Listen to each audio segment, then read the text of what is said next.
بسم اللہ الرحمن الرحیم۔ تبارک و تعالیٰ کا ارشاد گرامی ہے فَإِلَٰهُكُمْ إِلَٰهٌ وَاحِدٌ فَلَهُ أَسْلِمُوا وَبَشِّرِ الْمُخْبِتِينَ۔ تمہارا الہ صرف ایک الہ ہے۔ الہ کا مفہوم کیا ہے کہ بہت کچھ آپ نے سن لیا، ایک لفظ میں اس کا ترجمہ نہیں ہو سکتا۔ جن لوگوں نے ترجمہ اس طرح سے کیا ہے کہ اللہ کے علاوہ کوئی معبود نہیں، ہمارا معبود صرف اللہ ہے، ایک ہے، تو وہ ایک خاص ترجمہ ہوا۔ جتنے مفہوم اس کے اندر پیوست کر دیے گئے اور سمجھ دیے گئے ہیں، ان سب کے لیے اردو میں کوئی لفظ نہیں۔ وہی حاکم ہے، وہی خالق ہے، وہی مالک ہے، وہی کارساز ہے، وہی حایت روا ہے، وہی مشکل کشا ہے، وہی مارنے والا ہے، وہی جلانے والا۔ معلوم کتنے اس میں معنی پنہا ہیں، اور جتنی اللہ تعالیٰ کی صفات ہیں اتنے اس کے اندر معنی ہیں۔ اور جب ہم یہ کہتے ہیں کہ لا الہ الا اللہ، کہ اللہ کے علاوہ کوئی الہ نہیں، تو اس کا مطلب یہی ہوتا ہے کہ جتنی صفات اس کے اندر مضمر ہیں، اس الہ کے لفظ میں جتنی صفات اس الہ کے اندر ہیں، ان میں سے کوئی صفت بھی ایسی نہیں ہے جو کسی دوسرے میں مانی جا سکے۔ ہر صفت میں وہ یکتا ہے، بے ہمتا ہے، بے نظیر ہے، بے مثیل۔ مگر اس آیت میں اللہ تعالیٰ نے خاص مضمون میں اس کو استعمال کیا اور اسی طرح اشارہ بھی کر دیا۔ ویسے تم کہہ سکتے ہیں کہ خالق کوئی نہیں سوائے اللہ تعالیٰ کے، مالک کوئی نہیں سوائے اللہ تعالیٰ کے، حایت روا کوئی نہیں سوائے اللہ تعالیٰ کے، مگر یہاں ایک کنایا، ایک اشارہ بتایا کہ تمہارا الہ کوئی نہیں سوائے ایک، الہکم الہ واحد، تمہارا الہ صرف ایک ہے۔ فَلَهُ أَسْلِمُوا، اس میں اشارہ کیا کہ یہاں پر کیا چیز مراد ہے، کون سی صفت جس پر خاص طور پر زور دیا جائے، وہ ہے اس کا حکم کہ اسی کے آگے سر تسلیم خم کر دو۔ فَلَهُ أَسْلِمُوا، اسی کی اطاعت کرو، اسی کسی کے لیے اپنے آپ کو سپرد کر دو، اسی کا کہنا مانو، اسی کی شریعت پہ چلو، اسی کا قانون مانو۔ ایک ہی قانون بھیجنے والا ہے، دوسرا قانون بھیجنے والا کوئی نہیں۔ ایک ہی ہے جس کی اطاعت کرنا حق ہے ہم پر، دوسرا کوئی نہیں جس کی اطاعت کرنا ہم پر حق ہو۔ اور اگر ہم پر حق ہو جائے دوسرے کی اطاعت کرنے کا، تو اس کے معنی میں الہ ایک نہیں رہے گا، دو ہو جائیں گے۔ اور پڑھتے ہم سب یہی ہیں، لا الہ الا اللہ، اللہ کے علاوہ کوئی الہ ہے ہی نہیں، تو اطاعت بھی کسی کی نہیں ہے سوائے اللہ تعالیٰ کی، یہ اس کا حق ہے اور اسی کی اطاعت کی جائے گی، اسی کو اپنے آپ کو سپرد کیا جائے گا۔ اور جب ہم کسی چیز کو سپرد کر دیتے ہیں کسی کے، تو وہ اس کا مالک ہو جاتا ہے۔ ہم نے اپنے آپ کو اس کے سپرد کر دیا، ہماری اپنی کوئی چیز نہیں رہی، اب تو جو کچھ ہے اس کا ہے، اور جب سب کچھ اس کا ہے تو اس کے اشارے پہ ہمیں چلنا ہے۔ ہماری مرضی ہے اب کیا ہے، اگر ہم اپنی مرضی کے مطابق چلتے ہیں تو ہم نے اپنی مرضی کو الہ بنا لیا۔ افرائیت من اتخذ الہہ ہوا، دیکھا آپ نے اس شخص کو جس نے اپنی مرضی کو اپنا الہ بنا رکھا ہے۔ تو ہماری مرضی اب کچھ نہیں ہے، اب تو اس کی رضا ہے، جس طرف سے جیسا اشارہ ہوگا ویسا ہمیں کرنا پڑے گا، اور جہاں وہ روک دے گا وہیں رکنا پڑے گا۔ ہم تو اپنے آپ کو فروخت کر چکے، بالکل دے چکے اسے۔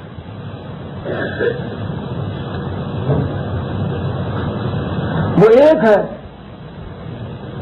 اور اس کے ماننے والے بھی اگر ایک ہوتے تو کتنا اچھا ہوتا۔ وہ چاہتا بھی یہی ہے کہ میں ایک ہوں، ایک،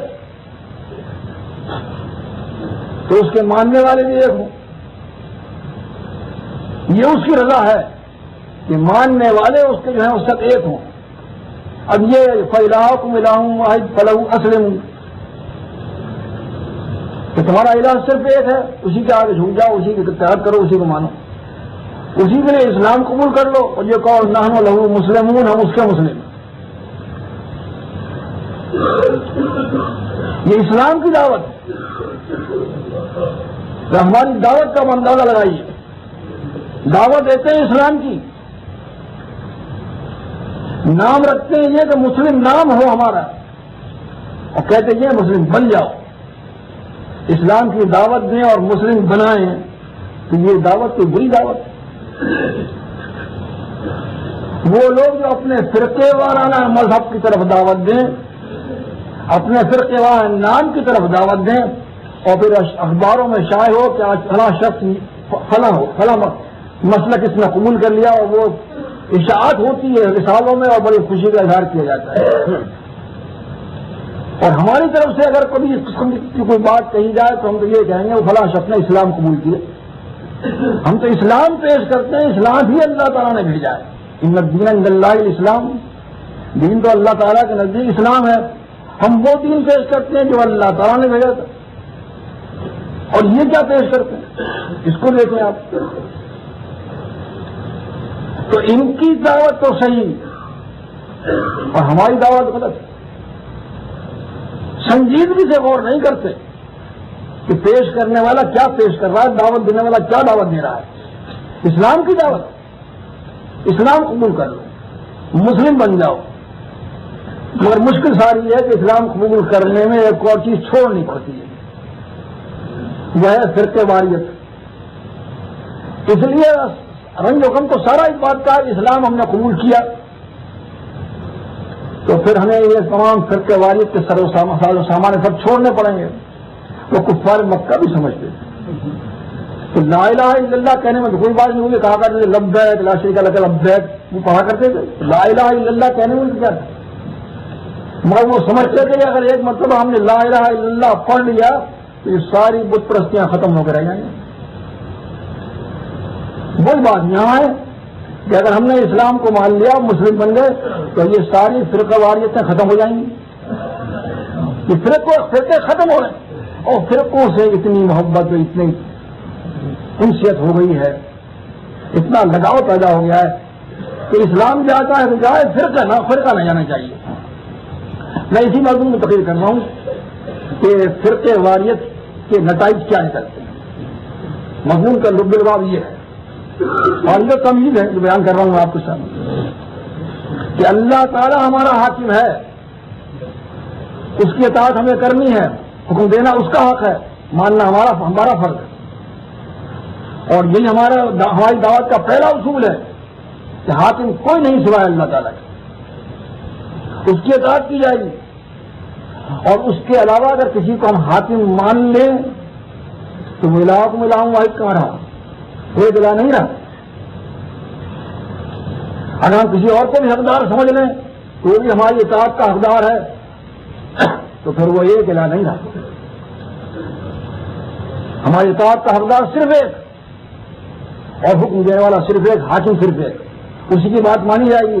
اگر کسی دوسرے کی بات مانتے ہیں تو اس کو الہ بناتے ہیں۔ الہ بنانے کے معنی کیا ہوئے کہ ہم نے شرک کیا، اور یہ آپ کہتے ہیں شرک فی الحکم، کہتے ہیں شرک فی الحکم۔ حاکم وہ ہے کسی اور کو بنایا حاکم، یہ ہوا شرک فی الحکم۔ اب تھوڑی سی چیز اس میں ایسی آئے گی جس میں آپ الجھیں گے کہ ہم تو بہت سو کی اطاعت کرتے ہیں، شرک نہیں ہوتا۔ نبی کی اطاعت کرتے ہیں، والدین کی اطاعت کرتے ہیں، اپنے امیر کی اطاعت کرتے ہیں، اطاعت تو بہت صحیح کرتے ہیں، پھر وہ شرک کیوں نہیں؟ بات ایک اور ہے یہاں پر کہ جس کا حق تھا اس نے دیا ہے، اس نے کہا کہ رسول کی اطاعت کرو، ہم رسول کی اطاعت کرتے ہیں اس کے حکم سے، لہذا شرک نہیں ہوگا، اس کی اطاعت ہو رہی ہے۔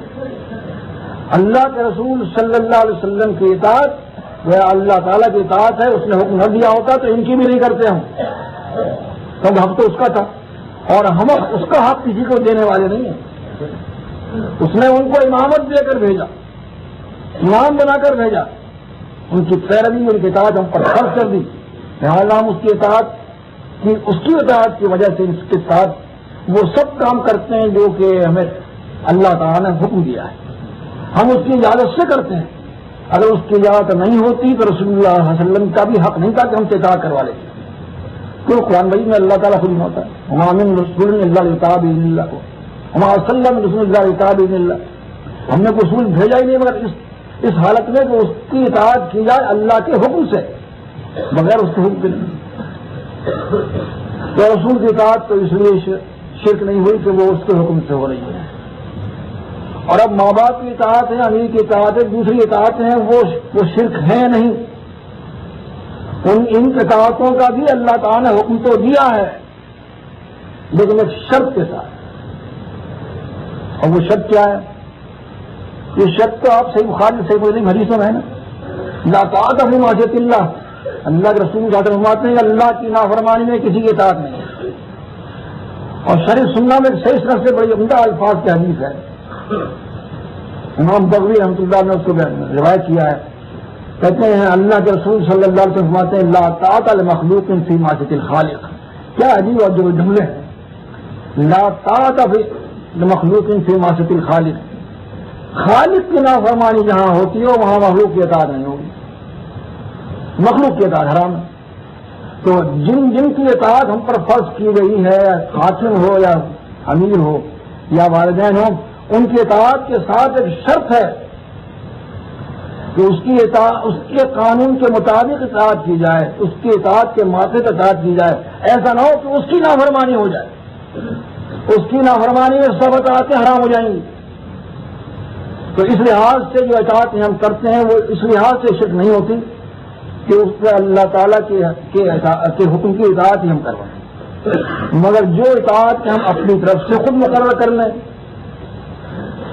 اللہ تعالیٰ نے جو نمونہ بنا کر بھیجا تھا اس نمونے کو چھوڑ کر کوئی اور نمونہ بنا لیں، اللہ تعالیٰ نے جس کو امام بنایا تھا اس کو امام چھوڑ کر دوسرا کوئی اور امام بنا لیں، تو اس کی اجازت تو اللہ تعالیٰ نے نہیں دی. اپنے رسول کے اطاعت کا ہمیں حکم دیا تھا کہ اور اس کے علاوہ تو کسی کا حکم دیا ہی نہیں تھا. دینی معاملات میں تو صرف اللہ کے رسول ہی کی اطاعت ہے. یہ انتظامی امور میں امیر کی ہے، ماں باپ کی ان کی خدمت وغیرہ سلسلے میں ہے، مگر دینی سلسلے میں ایک ہی امام بنا کر بھیجا اللہ تعالیٰ نے، اور اسی کی اطاعت ہمیں کرنی ہے، اسی کی پیروی ہمیں کرنی ہے. اب اس کی موجودگی میں اس کے ہوتے ہوئے کسی دوسرے کو امام بنا رہے ہیں ہم، تو کیا یہ صرف امامت نہیں ہے؟ امام بنانا اس کا کام تھا، بنا ہم نے خود لیا. بہت یہ ہماری دعوت کا دوسرا رخ ہے کہ حاکم بھی ایک ہے، امام بھی ایک ہے، اور وہ امام بھی وہی ہے جس کو اسی نے بنایا، ہم نے نہیں بنایا. اب بات یہاں سے چلی تھی کہ کیونکہ وہ ایک ہے لہذا وہ یہ چاہتا ہے کہ اس کے ماننے والے بھی ایک ہوں. کیسے چاہتا ہے؟ وَإِنَّ هَٰذِهِ أُمَّتُكُمْ أُمَّةً وَاحِدَةً وَأَنَا رَبُّكُمْ فَاتَّقُونِ. یہ امت ایک ہی امت ہے اور میں تم سب کا رب ہوں. کیا بات کہی ہے؟ یہ امت پوری ایک ہونی چاہیے اور میں تم سب کا رب ہونا چاہیے. دوسری جگہ فرمایا ان هذه امتكم امة واحدة وانا ربكم فاعبدون. یہ امت ایک امت ہے اور میں تم سب کا رب ہوں، لہذا صرف میری ہی عبادت کرو. ایک معبود ہو اور عابدین کی جماعت ایک ہو. وہ تو یہ چاہتا ہے لیکن ہوا نہیں ایسا، اس کی رضا کو پورا کیا نہیں. تقطعوا امرهم بينهم زبرا كل حزب بما لديهم فرحون. فرقے بنا کر دین کو تقسیم کر دیا ان لوگوں نے. اور تقطعوا امرهم بينهم زبرا، آپس میں كل حزب بما لديهم فرحون. اب دین کو تقسیم کر کے بیٹھ گئے، جیسے کوئی گرفا تقسیم ہوتا ہے. یہ ہماری سنت، یہ ان کی سنت، یہ ہماری یہاں سنت، یہ ان کی یہاں سنت، یہ ہماری حدیث، یہ احادیث الخصوم، یہ مخالف دشمنوں کی حدیث ہے. اب بتائیے کہ یہ کہہ دینے کے بعد بھی رسول پر ایمان باقی رہ گیا کہ یہ حدیث تو ہماری، یہ خود دشمنوں کی حدیث ہے. بات کافی کتابیں، شرح کی کتابیں دیکھ لیں آپ. علامہ ذیلی جنہوں نے وہ کتاب لکھی ہے نظم الرایا فی تخریج احادیث الہدایہ، وہ ہدایہ کتاب ہے فقہ کی، اس میں وہ فقہ کے مسائل ہیں جہاں تک کہیں کہیں وہ حدیث بھی لے آتے ہیں. بڑی مشکل یہ پڑی لوگوں کو حدیث ملتی کہیں نہیں، وہ ہے کہاں جو وہ لاتے ہیں، اور اگر لاتے نہیں ہیں 2 حدیثوں کے 2 ٹکڑے الگ الگ لا کے اکٹھے ایک جگہ کر دیے، اور کہیں ایک حدیث ہے اس کے 2 ٹکڑے الگ الگ کر دیے، عجیب و غریب رنگ دکھایا اس میں انہوں نے، تو پتہ نہیں چلتا حدیث ہے کہاں ان الفاظ میں. تو بہت سے لوگوں نے ایسا کیا، علماء احناف نے بھی ایسا کیا، اور محدثین نے بھی، جیسے حافظ اسقلانی نے بھی لکھ دیا گرایا فی تخریج احادیث الہدایہ. تو وہ انہوں نے وہ علامہ ذیلی جو ہیں حنفی، انہوں نے کتاب لکھی نظم الرایا، یہ بتانے کے لیے کہ ہدایہ والا جو ہے حدیث کہاں کہاں سے لاتا ہے، کہاں ہوتی ہیں. بہرحال وہ جگہ جگہ لکھ دیتے ہیں تو ہمیں تو ملی نہیں گئی، یہی لکھ دیتے ہیں. تو یہ ثقافتی کتابیں، ان میں کیا کیا بنا ہوا ہے اس کو دیکھیں آپ، اور پھر یہ سوچیں کہ کیا یہی وہ دین اسلام ہے اس کو اللہ تعالیٰ نے بھیجا تھا. اسی چیز کو مان کر ہم یہ کہہ سکتے ہیں کہ ہم ایک رہیں گے. ہر ایک کی الگ الگ فقہ ہے، الگ الگ مان کر وہ کیا ہوگا، الگ الگ ہی ہو جائیں گے سب. اور پھر انہوں نے کیا بھی یہی کہ الگ الگ فقہ بنائی، تو اپنا نام بھی بدل دیا، الگ الگ رکھ لیا، اور فقہ کا نام بھی الگ الگ رکھ لیا، اور ہوگا ٹکڑے ٹکڑے. اور اللہ تعالیٰ پیغمبروں کو کس لیے بھیجتا ہے؟ اس لیے بھیجتا ہے نقیم الدین ولا تفرقوا فیہ، کہ دین کو قائم کرو اور اس میں تفریق پیدا مت کرو. مقصد تو یہ تھا انبیاء علیہ السلام کے بھیجنے کا. اللہ تعالیٰ چاہتا یہ تھا کہ ساری دنیا ایک رہے، ایک اللہ کی ماننے والی، اس کے ماننے والے ایک ہوں، ایک نام سے ہوں. لیکن انہوں نے ٹکڑے ٹکڑے کر دیا. خیر ٹکڑے ٹکڑے کر دیا تو اللہ تعالیٰ نے بھی ان کو نہیں چاہا کہ یہ ایک ٹکڑے رہیں، ان کو ایک کرنے کا اہتمام فرمایا. کان الناس امة واحدة فبعث الله النبيين مبشرين ومنذرين وانزل معهم الكتاب بالحق ليحكم بين الناس فيما اختلفوا فيه. اللہ تعالیٰ ابتدائی زمانے کا ذکر کرتا ہے، سب ایک ہی جماعت تھی. کان الناس امة واحدة، سب ایک جماعت تھی، کوئی فرقہ نہیں تھا، سب اللہ سے ماننے والے مسلم بندے تھے. پھر کیا ہوا کہ انہوں نے آپس میں اختلاف کیا، فرقے فرقے بن گئے، تو اللہ تعالیٰ نے انبیاء علیہ السلام کو بھیجنا شروع کر دیا، مبشرین بنا کر، بشارتیں دینے والے اور ڈرانے والے بنا کر، اور ان کے ساتھ حق کے ساتھ ایک کتاب بھی نازل کر دی تاکہ اس کتاب کے ذریعے سے وہ انبیاء علیہ السلام ان کے اختلافات کا فیصلہ کر دیں. ليحكم بين الناس فيما اختلفوا فيه وما اختلف فيه إلا الذين أوتوه من بعد ما جاءتهم البينات بغيا بينهم. ہم یہاں اللہ تعالیٰ نے کیا فرمایا کہ ان کے اختلاف کا فیصلہ کرنے کے لیے ہم نے انبیاء علیہ السلام کو مبعوث فرمایا، ان کو انبیاء علیہ السلام کو بھیجا. یعنی اختلاف پہلے تھا، انبیاء بعد میں آئے. اختلاف دور کرنے کے لیے انبیاء کو بھیجا جا رہا ہے. اور کیا کیوں بھیجا جا رہا ہے کہ ان کو پھر ایک بنا دے. جس طرح وہ کان الناس امة واحدة تھے، ان کو پھر ایک بنانے کے لیے اللہ تعالیٰ نے یہ رسولوں کا سلسلہ جاری کیا.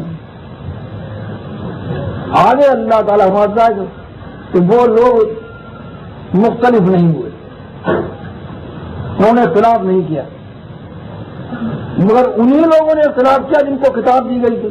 الا الذین اوتوہ، جن کو کتاب دی گئی تھی انہوں نے اختلاف کیا. کتاب موجود ہے تو کون دے دے؟ کتاب تو فیصلہ کرتی ہے، اسے کون مانے؟ اور کب کیا؟ من بعد ما جاءتهم البینات بغیا بینہم، کھلے دلائل کتاب کے موجود تھے، وہ آ گئے ان کے پاس سامنے، وہ دیکھ رہے ہیں کھلے دلائل کو لیکن مانتے نہیں.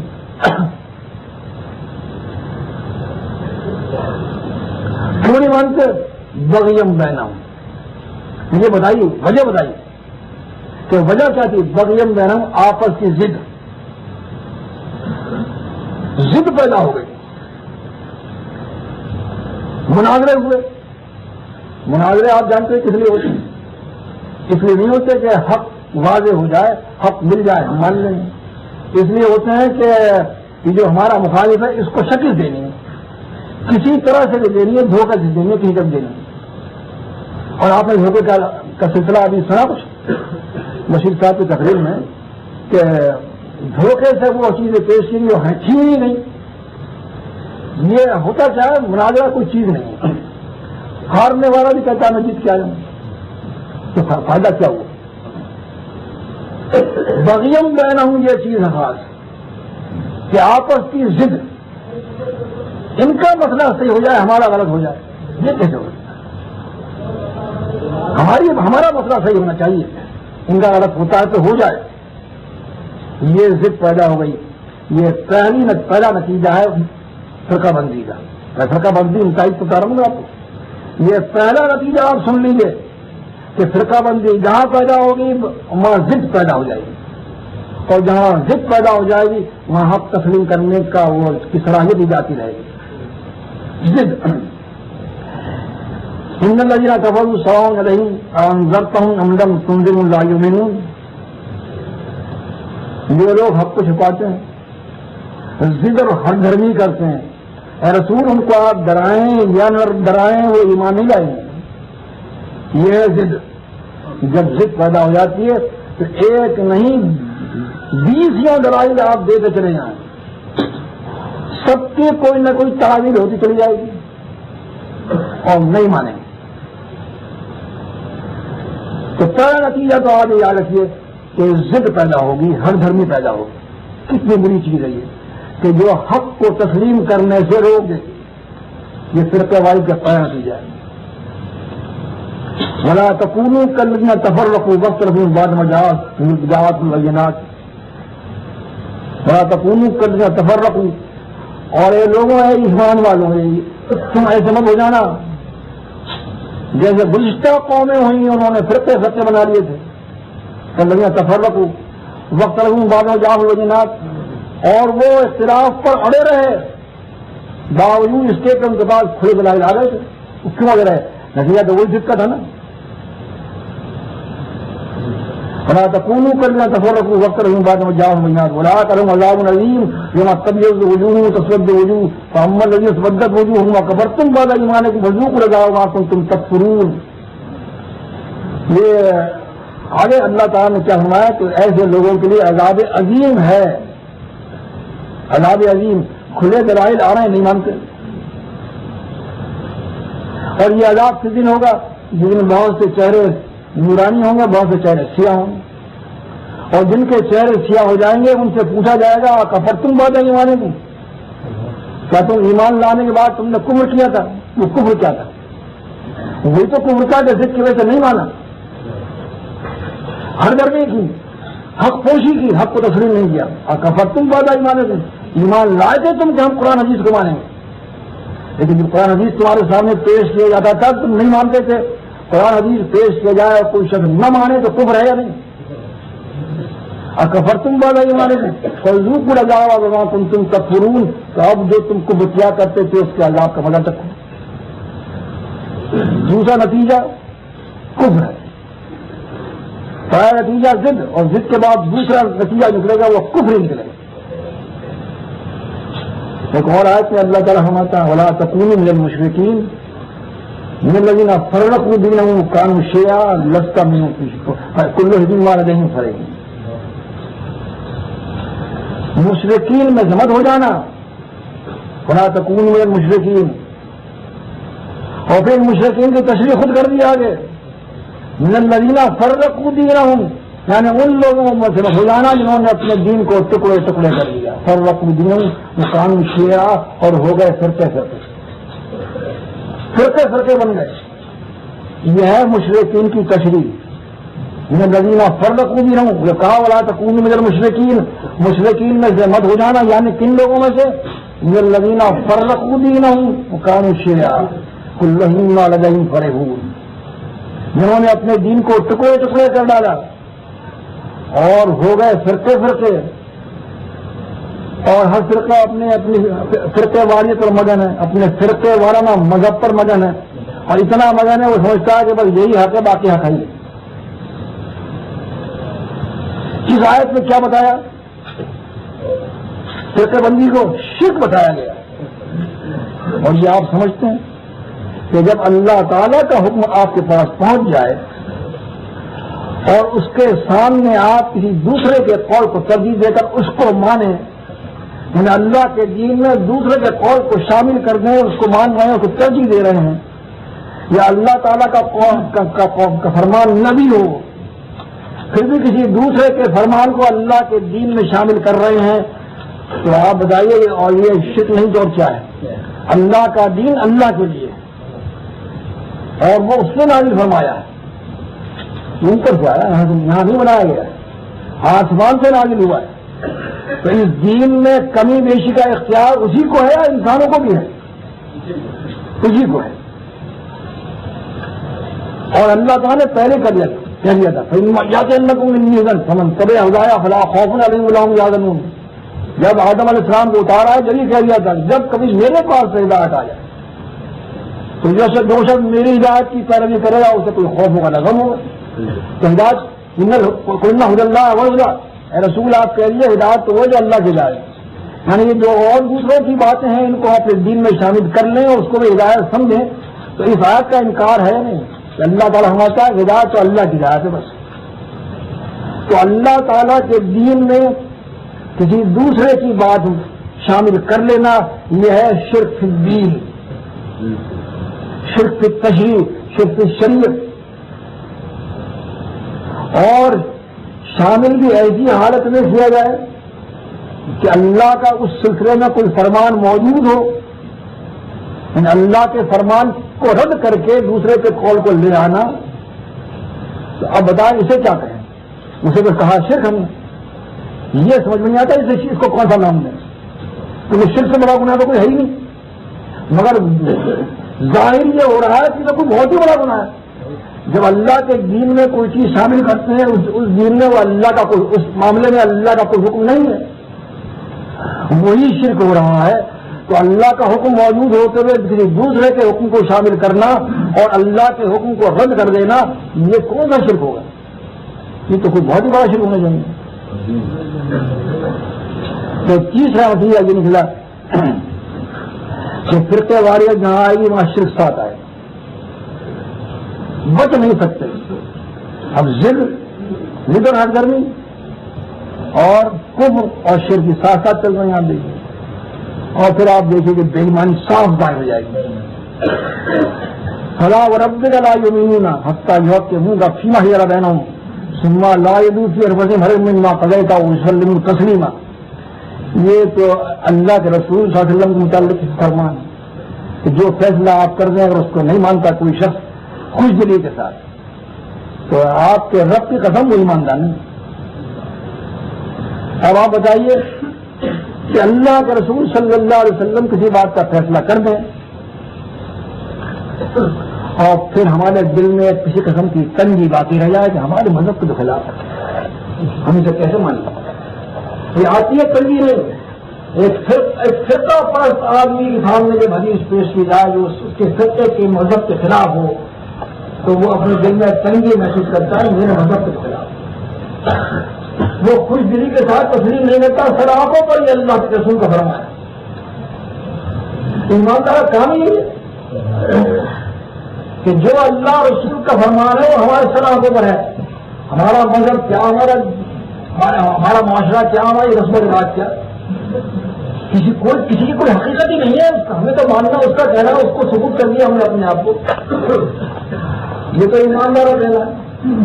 لیکن وہ یہ سوچتا ہے کہ میرے ایمان کے خلاف تو بھی نہیں آ رہا ہوں، اب یہ سوچ وچار تجرب پسر پیش عمل کروں نہ کروں، تنگی دل میں یہ تنگی جو ہے ایمان کی شاید نہیں، بلکہ اللہ تعالیٰ قسم کھا کے فرما رہا ہے، معمول بات نہیں ہے، قسم کھا کے کہنا بہت بڑی بات ہے کہ آپ کے رب کی قسم مومن ہے، آپ کے فیصلے پر کسی قسم کا پس و پیش کرے، تجدد کرے، دل میں تنگی محسوس کرے، مانوں کہ نہیں مانوں، اور یہ تمام فرقہ پرستوں کا قاعدہ ہے کہ وہ ان کے دل میں یہ خیال آتا ہے لہذا اب اس قرآن مجید کی آیت اور اللہ تعالیٰ کی قسم سے کیا چیز ثابت ہوئی کہ بے ایمانی مسلط ہو جاتی، اور ظاہر ہے کہ جب کفر بھی کیا، شرک بھی کیا، تو اب وہ ایمان اگر ہے بھی تو کس کام کا؟ کہ شرک کے ساتھ کوئی ایمان قبول ہوتا ہے؟ کچھ نہیں ہوتا، بے ایمان ہو ہی نہیں۔ جو شرک کر رہا ہے اس کے بے ایمانی میں شکی کیا ہے؟ وہاں اس قسم کے نتائج نکلتے ہیں، ایمان بالقیامت بھی ختم ہو جاتا ہے۔ ان تنازعتم فی شیء فردوہ الی اللہ والرسول، آپ ابھی سن چکے ہیں آیت، ان کنتم تؤمنون باللہ والیوم الآخر،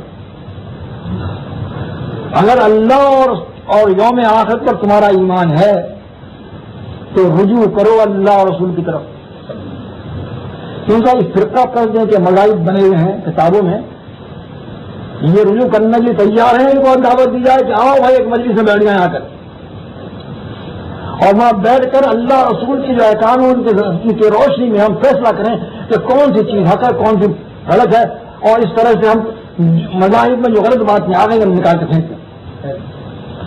یہ فرقہ پرست لوگ جو ہیں کبھی تیار نہیں، کیونکہ ان کا تو قاعدہ یہ ہے کہ جو کچھ ہمارے امام نے کہہ دیا بس وہی ہمارا قول ہے، اور ہمیں اس سے ہٹنا ہی نہیں۔ تو جن لوگوں کا یہ خیال ہو جائے کہ ہمیں ایمان ہی کی بات ماننی ہے اور اللہ رسول کی بات سے رجوع کرنا ہی نہیں ہے ہمیں، تو پھر قیامت پر ایمان رہا؟ قیامت پر ایمان والا جو ہوگا وہ فوراً ڈر جائے گا کہ مجھے ایک روز اللہ تعالیٰ کے سامنے کھڑے کا جواب دینا ہے، مجھے تو اس قرآن مجید اور احادیث کا جواب دینا ہو، اس پر عمل کیا تھا کہ نہیں کیا تھا۔ مجھ سے یہ نہیں پوچھا جائے گا کہ فقہ پر عمل کیا تھا کہ نہیں کیا تھا۔ اب کیا ہوا؟ وہ قیامت کا جو ایمان تھا وہ بھی گیا۔ وہاں یہ نتائج ساتھ ساتھ آتے ہیں، جہاں فرقہ واریت آئے گی یہ نتائج لازم اور ملزوم میں آئیں گے۔ یہ تو ہوئی اصول کی بات۔ اب آپ کہیں گے کہ ایسا ہوا بھی ہے یا نہیں، تو چند عنوان ہیں جن کے تحت بیان کروں گا، مثالیں کہ کیا کیا ہوتا رہا ہے۔ سب سے پہلے آپ لے لیجئے اہل حدیث، اور سب سے پہلا عنوان ہے تحریف۔ تحریف یعنی قرآن و حدیث میں تحریف کرنا تو بہت بری چیز ہے نا، اور تحریف دو قسم کی ہوتی ہے، تحریف معنوی اور تحریف لفظی۔ معنی بدل دینا، لفظ بدل دینا۔ اب ان دونوں کی مثالیں دیتا ہوں میں آپ کو، کچھ آپ سن چکے ہیں اس سلسلے میں۔ وہ ایک حدیث ہے، حدیث کیا ہے بس کہا جاتا ہے حدیث ہے، اس لیے کہ انہیں کے ایک بڑے عالم نے مرآت میں لکھا ہے فیہ رجل ماہر لا یعرف، مرآت شرح مشکات لکھتے ہیں کہ فیہ رجل مجہول لا یعرف، اس میں ایک مجہول شخص ہے، پہچانا نہیں جاتا کون ہے۔ ہم بتاؤ یہ حدیث کا معاملہ ایسا ہے کہ ہر چلتا پھرتا ایک آدمی کے ہر حدیث بیان کی ہم سن کے مان لیں یار ٹھیک ہے، تو پھر اللہ کا دین کیا ہوا؟ اللہ کا دین تو حاصل کرنے کے لیے بڑی تحقیق کرنی پڑتی ہے کہ یہ کون کہہ رہا ہے، کہنے والا سچا بھی ہے یا نہیں، ہم جانتے ہی کون ہے کہہ گئے۔ اور اس طرح نہ دیکھتے تو آج ہزار احادیث جو گھڑی ہوئی ہیں وہ جزو ایمان بن گئی ہوتی ہیں، ہم سب کو ہم مانتے شراکت رکھتے، مگر یہ اصول بنا لیا محدثین نے کہ نہیں دیکھیں کون ہے آدمی، ہم پہچان تو نہ کریں، نہیں پہچانیں گے تو حدیث ہی نہیں اس کی، اس نے خود ہی بنا لیا۔ تو چلتے پھرتے آدمی کی بات نہیں مانتے، باقاعدہ محدث ہونا چاہیے۔ تو جو روایت میں بیان کر رہا ہوں اس کا حال تو سند کے لحاظ سے تو یہ ہے کہ اس میں راوی مجہول ہے اور اس کو کوئی پہچانتا نہیں ہے، بالکل ضعیف نکمی روایت، لیکن عمل تو موجود ہے۔ اب آپ یہ بھی دیکھتے ہیں کہ اس فرقہ واریت کو سہارا دیا جاتا ہے ضعیف حدیثوں سے۔ ابھی تو موضوع بھی بتاؤں گا، موضوع حدیثوں سے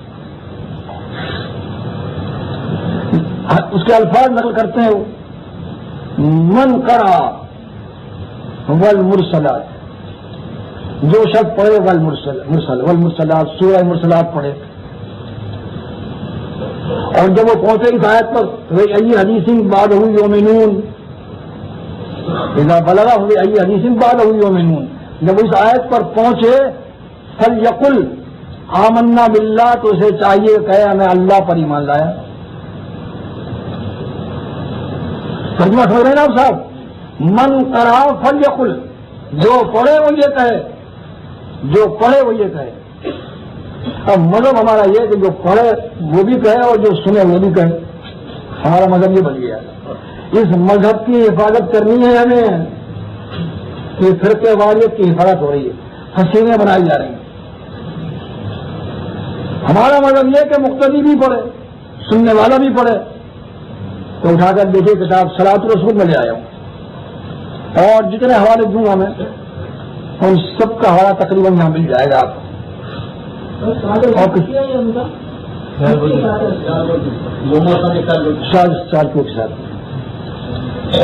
ترجمہ کرتے ہیں اس کا، اوپر تک ترجمہ سیکھ کیا. جو شخص پڑھے اس آیت کو، جو شخص پڑھے مرسلات اور پہنچے اس آیت پر ہوئے ای حدیث بعدہ یؤمنون. اب اس کلام کے بعد کون سے کلام پر ایمان لاؤ گے؟ کلام الہی کے بعد تو کہنا چاہیے آمنا باللہ. تو وہ جو جب ترجمہ کرتے ہیں وہ فلیقل کا پھر کے معنی تو ہوتے ہیں اور یقل کے معنی کہے. اب اس دونوں کے بیچ میں انہوں نے بریکٹ لگایا تو سننے والا کہے. سمجھ رہے ہیں آپ؟ عربی جانا موجود ہوں گے یہاں پر، عربی جاننے والے بھی ہوں گے، صرف نحو جاننے والے بھی. ان سے پوچھو جب یہ آج اس طرح کہا جائے من قرأ فلیقل، تو فلیقل کا فاعل کون ہے؟ تو پڑھنے والا ہے یا سننے والا؟ مگر معلوم نہیں، شاید ان کو عربی نہیں آتی ہے. کیا بات کہ فاعل بدل دیا ہوا اور مذہب بنا لیا اپنا، تو بریکٹ میں لگا دیا سننے والا کہے، بن گیا مذہب اور دھوکہ ہو دے. یہ تو ہے تحریف معنوی، معنی بدلے. اب آپ سنیے تحریف لفظی. آپ دیکھتے ہوں گے اعتصام آتا رہتا ہے سر، اور اس میں بھی آتا ہے عید الفطر کا نمبر بھی آتا ہے، عید الفطر نمبر. اس میں آپ کو یہ ہمیشہ ملتا ہوگا کہ عید الفطر کی جب عید گاہ جائے تو یہ پڑھتا ہوا یا اللہ اکبر اللہ اکبر لا الہ الا اللہ واللہ اکبر اللہ اکبر وللہ الحمد. ملتا ہے نا؟ وہ بھی نقل کرتے ہیں، نقل کر کے حوالہ دیتے ہیں دار قطنی کا، دار قطنی کا. لیکن دار قطنی میں لفظ کچھ زائد ہے، اس میں نہیں ہے. یہ لفظ یہ کمی ہوئی نا، لفظ کی کمی کر دی. اس میں یہ ہے اللہ اکبر اللہ اکبر اللہ اکبر، 3 دفعہ اللہ اکبر ہے، اور پھر لا الہ الا اللہ واللہ اکبر اللہ اکبر وللہ الحمد. اگر آپ نے دار قطنی کا حوالہ دیا تھا تو الفاظ بھی اسی کے ہونے چاہیے تھے. دار قطنی کا حوالہ دیتے ہیں، الفاظ نقل کرتے ہیں اپنی طرف سے. یہ کیا بات ہے؟ وہاں یہ الفاظ جو ہیں اللہ اکبر اللہ اکبر لا الہ الا اللہ واللہ اکبر اللہ وللہ الحمد، یہ مرفوعاً ثابت نہیں ہے کہ اللہ کے رسول صلی اللہ علیہ وسلم یہ پڑھا کرتے تھے. ہاں مصنف ابن ابی شیبہ میں حضرت عمر رضی اللہ تعالیٰ عنہ اور حضرت عبداللہ بن مسعود رضی اللہ تعالیٰ عنہ کا پڑھنا منسوب ہے ان الفاظ کا. لہٰذا اگر وہ پڑھتے تھے تو ٹھیک ہے پڑھنا چاہیے، لیکن اس کو مرفوع حدیث بنایا گیا اور مرفوعاً جو روایت تھی اس کو دار قطنی سے نقل کیا تو ایک لفظ کم کیوں کر دیا؟ اس کی بھی وجہ ہے. اب وجہ سنیے آپ. 2 راوی ہیں اس میں، ایک ہے عمرو بن شمر، بڑا کذاب حدیث بنانے والا، لیکن یہاں تک کھلا صحابہ کرام کو برا کہا کرتا تھا، بہت کٹر راوی عمرو بن شمر. اور اس کے استاد صاحب جو ہیں جابر جوفی ہیں. جابر جوفی کا عجیب و غریب قاعدہ ہے، جتنے حدیثیں بناتا حنفی مذہب کی تائید میں. سمجھ لیں آپ؟ امام حنیفہ نے اس میں تہذیب و تہذیب ملتا ہے. امام حنیفہ نے 70 مسائل میں فتویٰ دیا تو اس کے پاس پہنچا کے لیے فتوے دیے میں اللہ کی سمجھی سے. اس نے کہا اور رسول اللہ نے فرمایا سارے مسائل کا خود کے متعلق اس نے حدیث سنا دی. یعنی جتنے حنفی مذہب کے مسائل تھے سارے وہ حدیث بن گئے.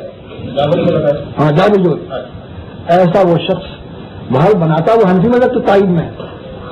لیکن یہ عجیب و غریب بات ہے کہ امام حنیفہ کا خراب کہتے ہیں اسے تو سچے آدمی ہیں.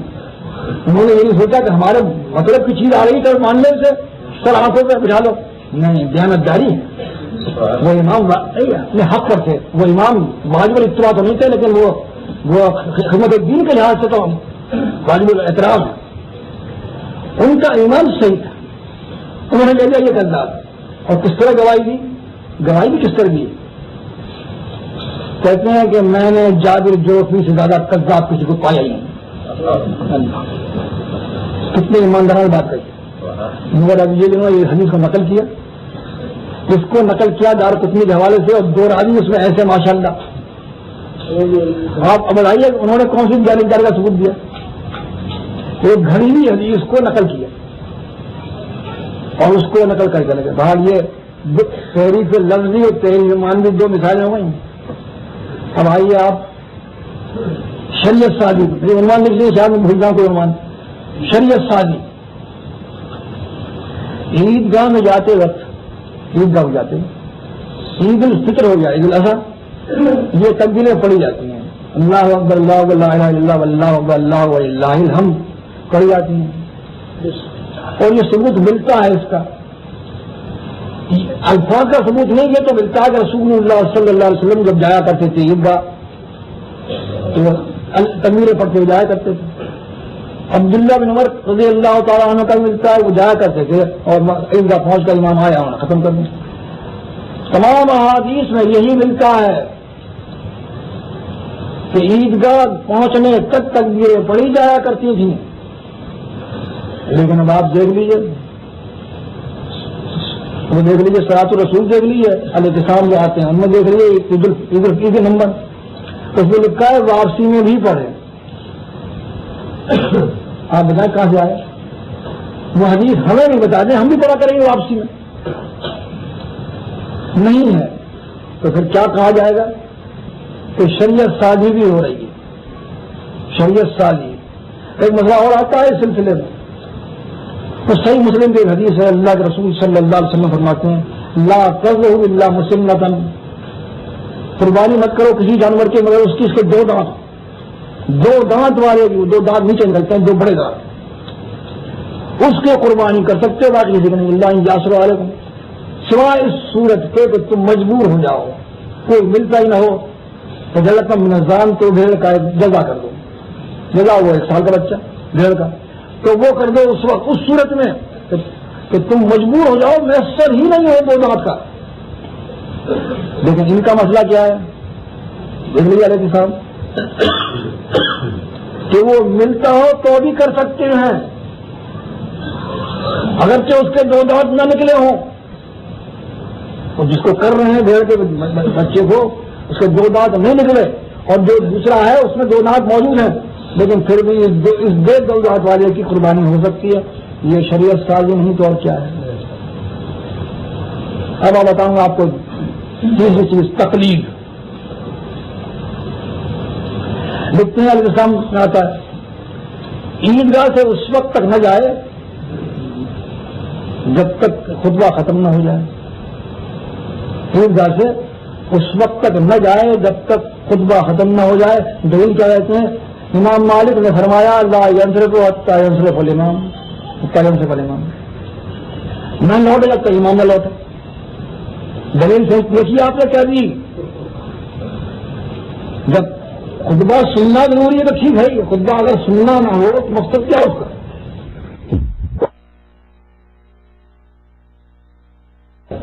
لوٹے نہیں اپنے گھر پر جب تک کہ امام نہ لوٹے. تو دلیل کیا دے رہے ہیں امام مالک کا قول موتا سے نقل کر رہے ہیں. یہ دلیل ہے یہ شریعت ہے یا امام مالک کی تقلید ہے. اور تقلید سنیے آپ. یہ تراویح جو آپ پڑھتے ہیں تراویح اس میں ہر 4 رکعت کے بعد تو تھوڑا سا آرام کر لیتے ہیں نا. اور آپ نے دیکھا ہوگا اور جگہ کہ ان 4 رکعت پڑھنے کے بعد وہ کچھ پڑھتے رہتے ہیں تسبیحات لمبی چوڑی. لیکن وہ تو گھڑی گھڑائی ہیں، لیکن اب اگر سوکھی بنا لی جائے الاعتصام میں کہ ترویحات کے درمیان میں پڑھنے کی دعا، تو ہم تو یہی سمجھیں گے رسول اللہ صلی اللہ علیہ وسلم ثابت ہو گیا، ہمیں پڑھنی چاہیے۔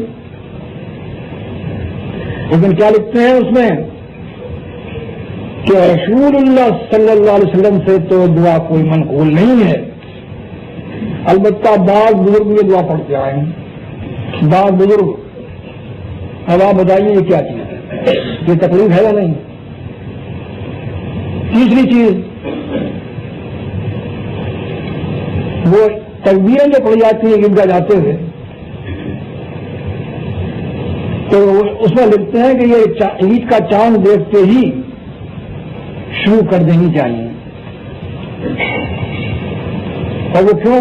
بولے تکمل عیدگاہ چاہے تو تکبر اللہ علیہ محلات ہیں۔ اس آیت سے استنباط کرنے والے کر سکتے ہیں، نکلتا کوئی۔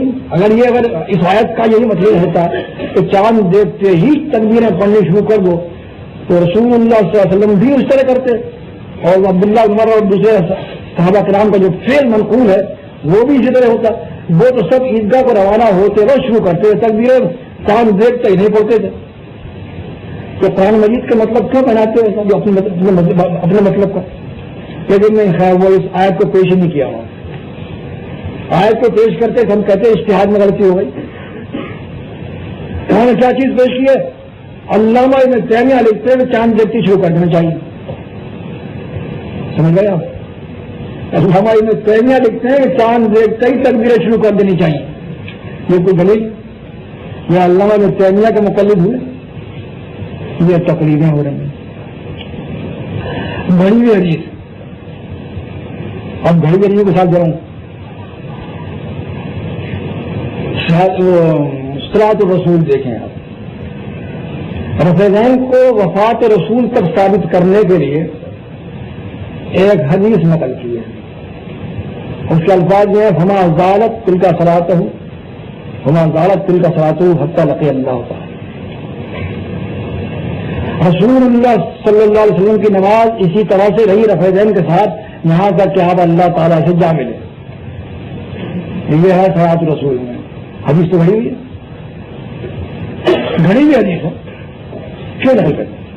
صحیح ہے ان کی ٹکسائی حدیثیں موجود ہیں، ان کے ہوتے ہوئے کیا ضرورت ہے ایسی گھڑی ہوئی حدیث لانے کی؟ گئی نقل کر۔ اسی طرح سے وہ یہ حدیث قربانی جو کی جاتی ہے عید پر، بقرعید پر، تو صحابہ کرام نے پوچھا کیا بس میں کہہ دوں کہ اس میں آیا ایسا مہاج یا رسول اللہ، اے اللہ رسول، یہ قربانیاں کیا چیز ہے؟ قربانیاں کیا ہیں؟ تو کیا الفاظ؟ سنت ابیکم ابراہیم، تمہارے ابراہیم کی سنت ہے۔ انہوں نے پوچھا ہمیں کیا ملے گا؟ ہمیں کیا ملے گا؟ لے کل شارن حسنۃ، ہمیں یہ ملے گا کہ ہر بال کے عوض ایک نیکی۔ اچھا کیسی حدیث ہے؟ آتی رہتی ہے، دیکھتے رہیں آپ سارے اخبارات اور یہ کتابیں، یہ ہمیشہ نقل ہوگی عید الاضحیٰ پر کہ ایک ایک روپے کے بدلے میں آپ کو ایک نیکی لکھی جا رہی ہے۔ مگر میری تو نہیں کہتا کہ حدیث ہے، میں کہتا ہوں بنانے والا کون، بتاؤں اس کا نام؟ ابو داؤد مجاشعی بنانے والا اس میں موجود ہے، اور یہ محدثین لکھ گئے کہ یہ حدیثیں گھڑا کرتا تھا، یہ حدیثیں گھڑا کرتا تھا۔ جب حدیثیں وہ گھڑا کرتا تھا محدثین لکھ گئے، تو اب تمہیں کیا اختیار باقی رہتا ہے کہ تم اسے صحیح سمجھ کے نقل کر رہے ہو؟ اس کی یہ ابو داؤد وہ نہیں ہے، امام ابو داؤد، یہ دوسرے ہیں ابو داؤد مجاشعی، اس نے اسے گھڑا، مشہور کذاب ہے، اور یہ اس کو پیش کر رہے ہیں گھڑی لڑائی کو۔ ایک اور سن لیجیے، ان کا ایک مسئلہ ہے، جب 2 مٹکے پانی ہو تو نجاست پڑنے سے ناپاک نہیں ہوتا، تا وقت ہے کہ اس کا رنگ نہ بدلے، بو نہ بدلے، مزہ نہ بدلے۔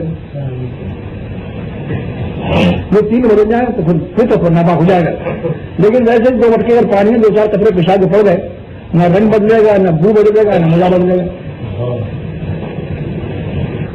حدیث کے الفاظ ہیں قلتین، جب پانی ہو تو 2 قلے پانی ہو تو پھر نجاست کو اٹھاتا نہیں۔ انہوں نے قلتین کا ترجمہ کیا کیا؟ وہ کیا جس پر ہنسی آتی، 2 مٹکے کر دیا۔ 2 مٹکے تو پانی کی مقدار ہے،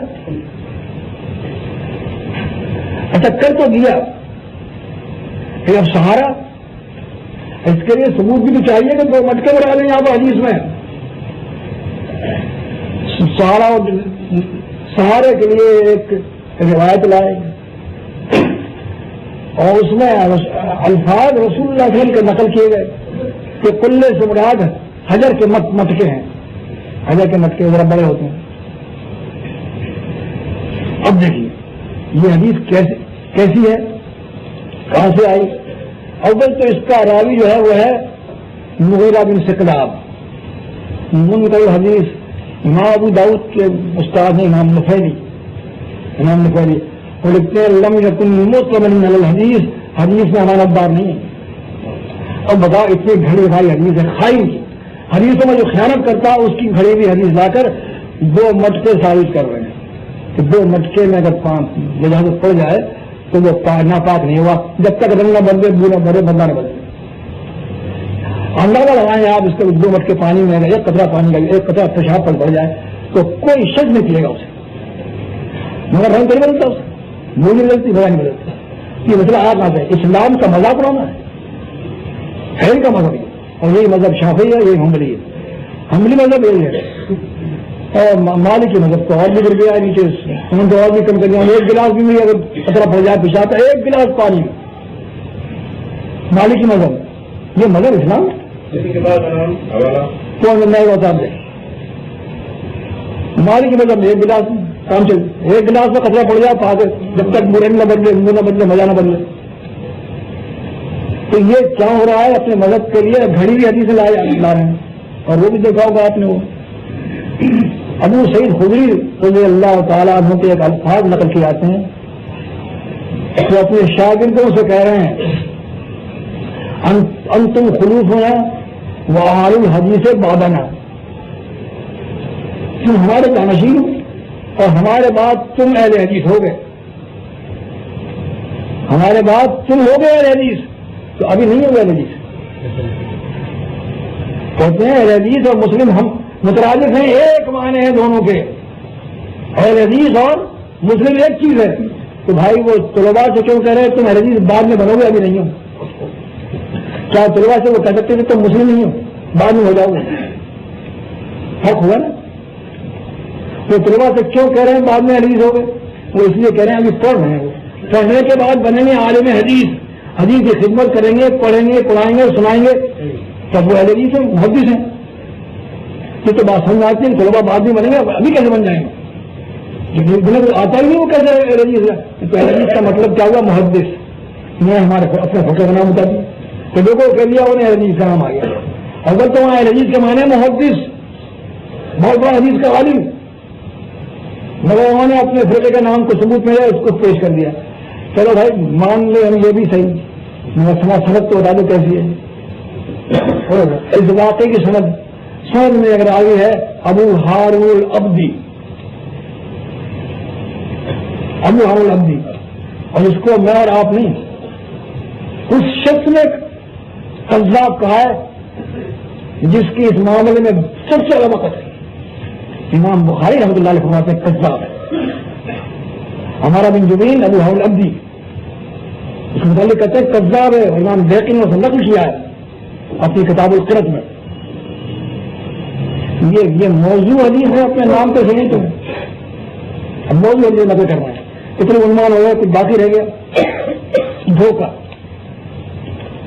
دھوکہ یہی وہ بھی سن لیں آپ، صراط الرسول رفیدین کے سلسلے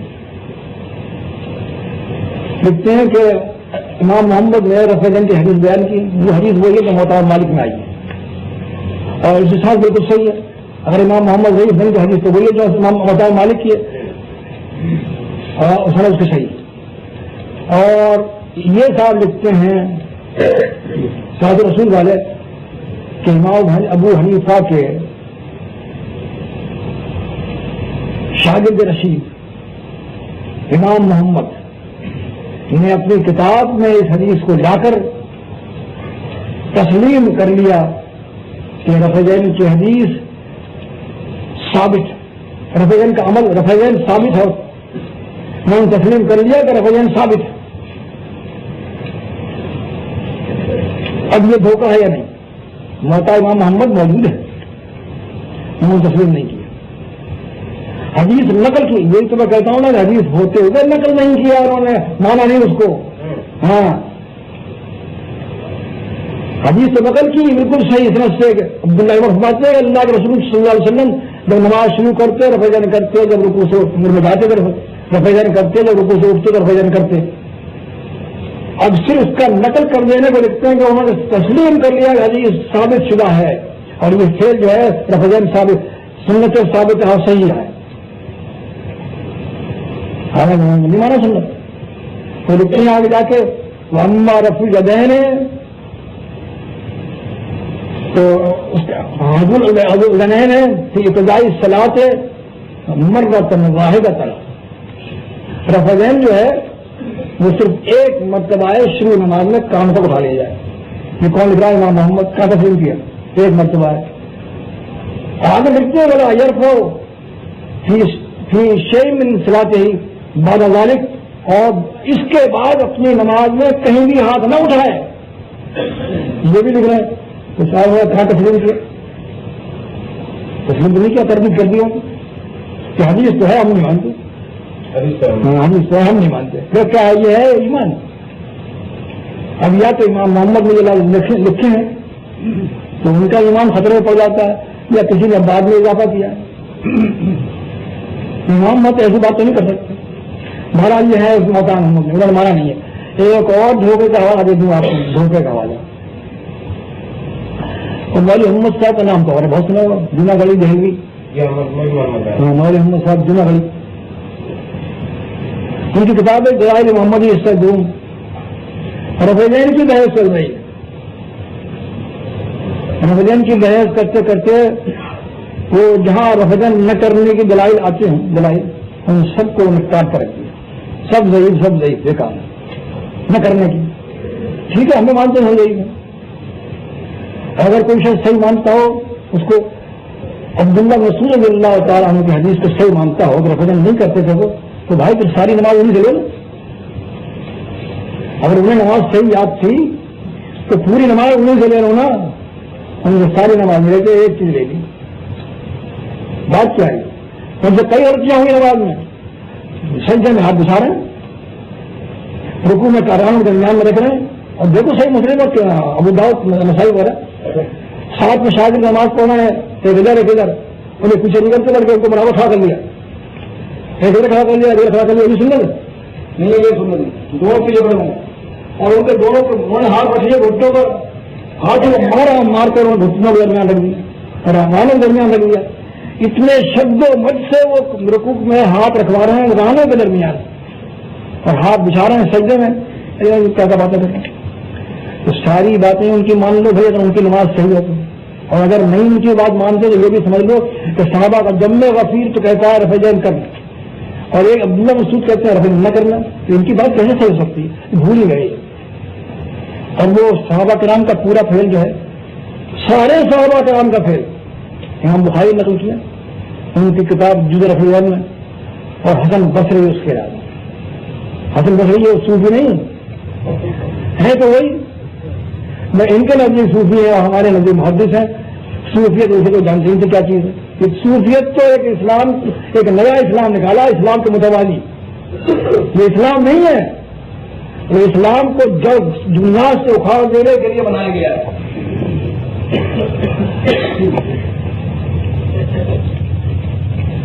میں یہ تو آنے والا ہے، اس میں لکھ کے دیا گیا میں اس پر بھی آنے والا ہوں.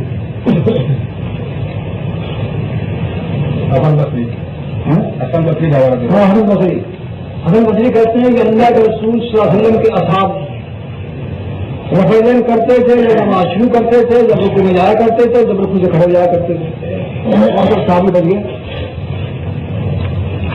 صحابہ دونوں کو. تو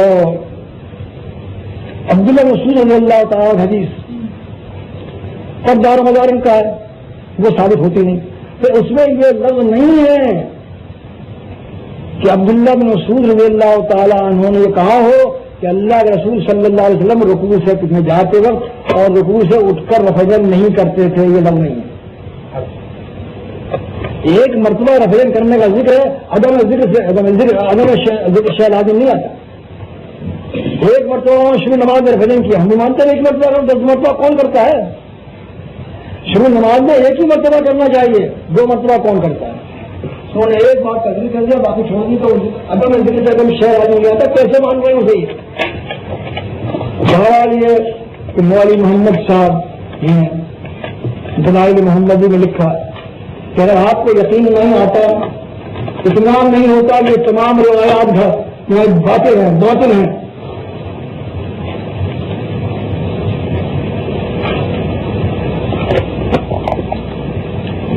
دونوں میں بولنے والا تھا بھائی, جب فرقے والے پر بات کر رہا ہوں تو وہ بھی آئے گا. یہاں میرے سامنے 2 ہی فرقے ہیں, دونوں پر بات کرنی ہے. آپ کو یقین نہیں آئے کہ رفع نہ کرنے کی حدیثیں سب باطل ہیں, تو گھر کا گواہ لیجیے. وہ لکھتے ہیں گھر کا گواہ لیجیے. گھر کا گواہ مراد کیا کہ حنفی ہی یہ کہہ دے کہ سب باطل ہیں, گھر کا گواہ ہے.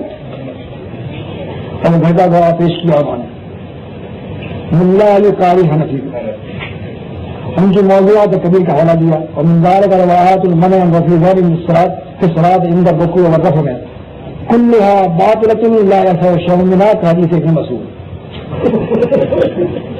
یہ نقل کیا انہوں نے, ملا علی قاری نے یہ الفاظ نقل کیے محدثین کے کہ انہی گھڑی گھڑائی حدیثوں میں سے ایک حدیث وہ بھی ہے جس میں یہ آتا ہے کہ نماز میں رکوع میں جاتے وقت رکوع سے اٹھ کر رفع نہ کیا جائے. کلھا باطلۃ, سب کے سب باتیں جھوٹی ہیں. لا ایسا شرمنا, ان میں سے ایک بھی صحیح نہیں. کہ حدیث ابن مسعود جیسے ابن مسعود کی حدیث بھی صحیح نہیں. یہ الفاظ تو نقل کر دیے, لیکن گواہ یہ نہیں کہ بات صحیح ہے. گواہ جب ہوتے وہ لوگ کہتے کہ ہاں محدثین نے صحیح کہا, ہم بھی مانتے ہیں سب باطل ہیں, مگر وہ تو گواہی کو رد کر رہے ہیں. کہتے ہیں ہمارا نزدیک ضعیف نہیں, ابن مسعود کی حدیث کو کہتے ہیں ہمارا نزدیک ضعیف نہیں ہے, تو گواہی کہا اس کے جھوٹا ہونے پر گواہی نہیں ہوئی. مگر مولوی محمد صاحب گھر کا گواہ لیجیے. آپ اس بات کو نقل کرتے ہیں کہ صاحب کے عالم کے سامنے, تو دیکھیے آپ گھر کا گواہ لیجیے آپ, اور آپ نے اگلی بات پڑھی نہ ہو, صرف مولوی محمد صاحب کتاب دیکھ کر آپ کہہ دیں دیکھیے آپ کا گواہ موجود ہے.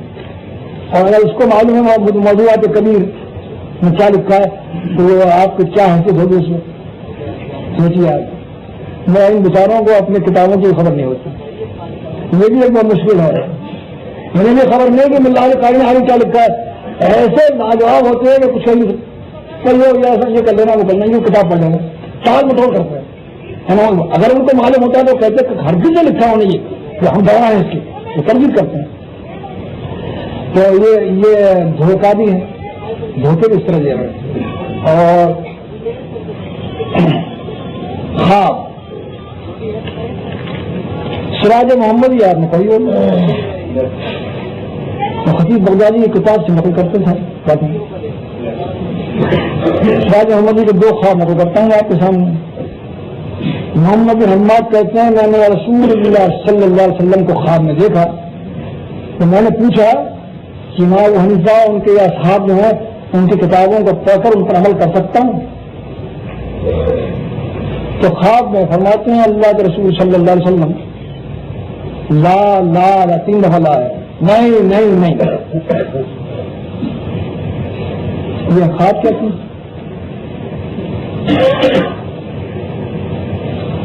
پھر اور خواب دیکھ لیں آپ, وہ کون سی ہے یہ رفلن کی کتاب لکھی ہے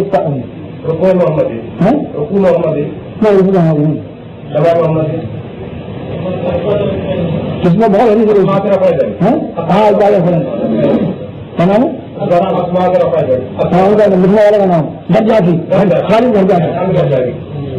ہاں اس میں بھی آپ دیکھ لیجیے خواب مل جائیں گے, اس میں بھی خواب مل جائیں گے. تو آپ بتائیے اگر خواب و خیال ہی پر کام چل رہا ہے اور یہ لوگ بھی پیش کر رہے ہیں تو وہاں تو خوابوں کا بڑا انبار بنا ہوا ہے. وہاں خوابوں کی کمی نہیں ہے, اگر وہاں خواب میں آ رہے ہیں تو وہاں تو خواب بہت ہے. ہم نے خواب میں دیکھا رسول اللہ صلی اللہ علیہ وسلم کو, تو اللہ کو بھی خواب میں دیکھ لیتے ہیں, وہاں بھی کہیں دیکھ لیتے ہیں. خواب کا دیکھ لیا آپ نے, تمام تقریباً ہو گئے. ایک عنوان باقی رہ گیا ہے شرک کا. اگرچہ تقلید شرک ہے لیکن پھر بھی ذرا بول ظاہر نہیں ہوتا کہ شرک ہے. تو وہ بات شرک ہوتے ہیں جلی, بات ہوتے ہیں خفی. تو خفی کو لوگ پہچانتے ہیں, جلی کو کہتے ہیں بت پوجنا جو ہے شرک, اور قبر پوجنا شرک نہیں ہے زندگی کو. تو ہمارے بزرگ ہیں.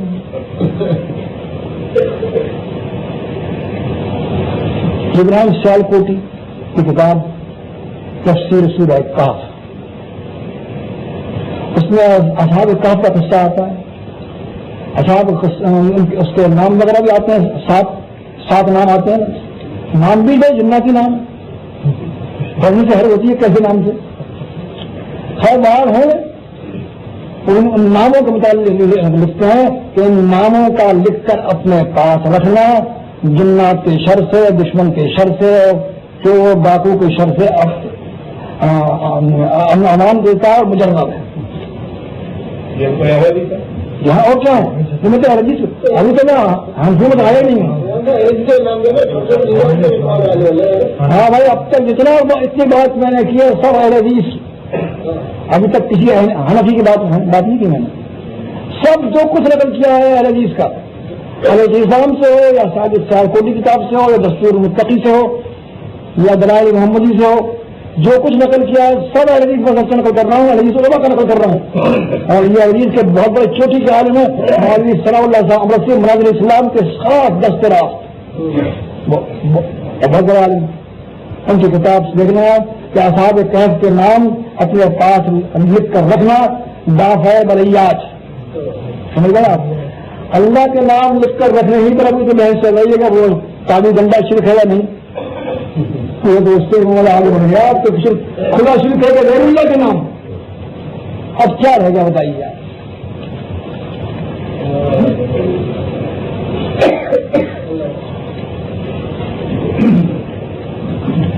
ہاں صاحب, اب میں احناف کی طرف آ رہا ہوں. تو مجھ سے کہا بھی گیا ہے بے نمازی مسلم ہو سکتا ہے نہیں. بھائی اللہ کا رسول صلی اللہ علیہ وسلم نے فرما دیا العہد الذی بیننا وبینہم الصلاۃ فمن ترکہا فقد کفر. ترمذی کا حدیث ہے صحیح سند سے. ہم نے ان کافروں میں عہد کیا, فرق کیا ہے؟ فرق ہے صرف نماز کا. فمن ترکہا فقد کفر, جس نے نماز چھوڑ دی اس نے کفر کیا. بس سیدھی بات ہے. اب وہ جو کفر کر لے وہ مسلم کیسے ہوگا؟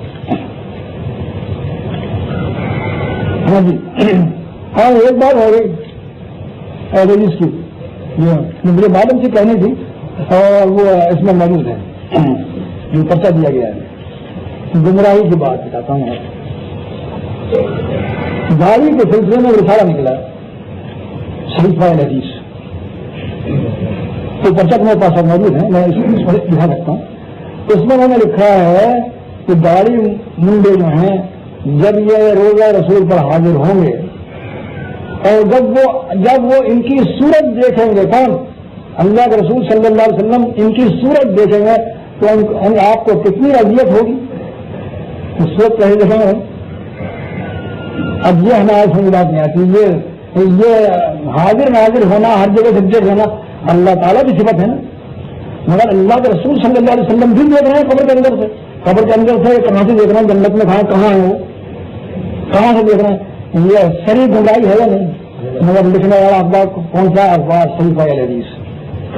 خیر جی, ہم آپ کی طرف میں آ رہا تھا اور سب سے پہلے میں تحریف لفظیش پہ تحریف جو عنوان ان کے سنا تقریباً لے آئے ہیں, کچھ چھوڑ دوں گا تھوڑے سے,